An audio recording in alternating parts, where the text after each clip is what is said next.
In this video, you learn how to reset your Instagram algorithm. So let's get started. It's very easy to do, so let me guide you through. So let's go to the Instagram app.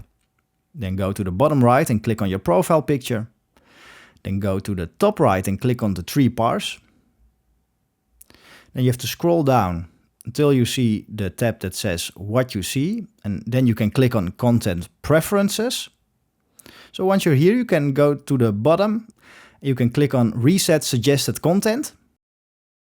And here you go, you can read what it'll do and you can just click on next in the bottom. So once you're in this screen, you get an option to check all the accounts you are following and maybe unfollow the ones that shows content you don't want to see so that the reset actually helps better. So if you've done that, you can go ahead and go to the bottom and click on reset suggested content. So let's do that. And then it will ask you again if you really want to reset the algorithm. And there we go, your Instagram algorithm has been reset.